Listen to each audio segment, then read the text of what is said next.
नमस्कार. आपल्या चॅनलच्या माध्यमातून एक छोटासा व्हिडिओ घेऊन आलो आहे मी. आणि व्हिडिओचं स्लोगन आहे की शेतकऱ्यांनी जगावं की मरावं.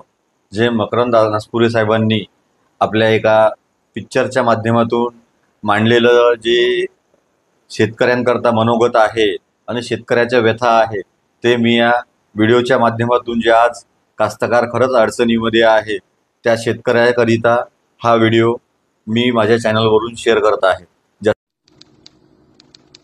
सरकारला दुःखाची जाणीव करून देणं हा जर गुन्हा असेल तर तो गुन्हा मी केलेला आहे. त्यासाठी तुम्ही द्याल ती शिक्षा भोगायला बी मी तयार आहे. तुम्हीच आम्हाला सांगा आम्ही जगायचं का नाही ते. सरकार शेपूट हलवून हलवून म्हैस दमती पण पाठीवरचा कावळा उडत नाही. तसा आत्महत्येचा विचार आमची पाठ सोडित नाही. कोरड्या बळावानी कपाळ असणाऱ्या बायका, बिनबापाची लेकरं असल्यासारखी माळावर फिरणारी जनावर, हे सारं गावाला नजर लागली म्हणून नाही झालं सरकार. गावाकडं कुणाचीच नजर गेली नाही म्हणून झालं. शिकलो नसतो तर किती सुखात राहिलो असतो. अन्यायाची जाणीवच झाली नसती. देवाचा कोप झाला असं समजून बसलो असतो अंधारात तुमच्या लाल दिव्याला हात जोडीत. गोचिडासारखे चिटकून बसले सातबाऱ्याला सावकार आणि बुजगावण्यासारखं उभं आहे सरकार. आभाळ वागतंय सावत्र आईवर, दुष्काळाचं कुरूप ठणकत चाललंय आणि शेतकऱ्यांसाठी कोंडवाडे बांधायचं ठरवून सरकार शांत झोपी गेलंय. देश महासत्ता होण्याचे स्वप्न बघण्यासाठी. खिचडीसाठी शाळेत जाणाऱ्या पोरानं चोरून आणलेले 2 घास खाताना त्याच्या बापाला अभिमान वाटावा पोराचा का स्वतःच्या जगण्याची लाज.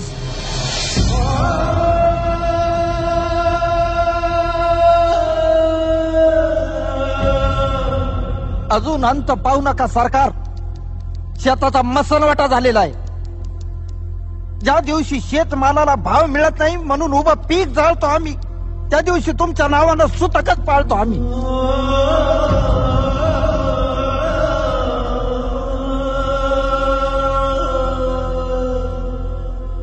आता तरी विचार करा, नाहीतर 1 किलो गव्हासाठी तुम्ही 1 दिवस देश गहाण ठेवलेला असत. त्या दिवशी ध्यान देऊन बघा, माझ्या पिंडाला कावळा शिवलेला असत.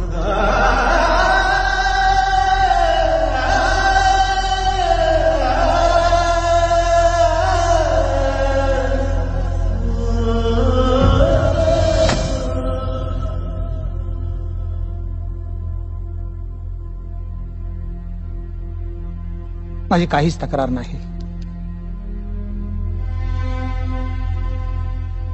पिकवणाराच उपाशी आहे. भूक माणसाला काही करायला लावेल.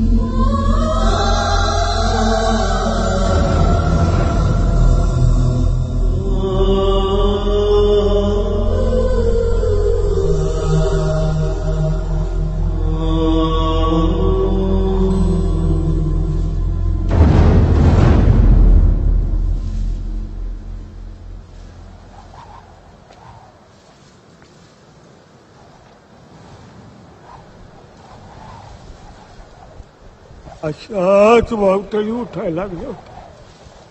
पाखरांचा आवाज बंद झाला होता. सगळीकडे चिडीचाप झालं होतं. सावध राहा रे, या टायमाला नक्की भूकंप होणार.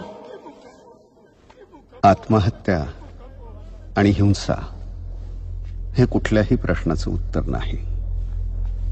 समाज व प्रस्थापितांनी आणि प्रामुख्यानं शासनानं शेतकऱ्यांचं दुःख समजून घ्यावं व माणूस म्हणून त्यांचं जगणं मान्य करावं ही माफक अपेक्षा.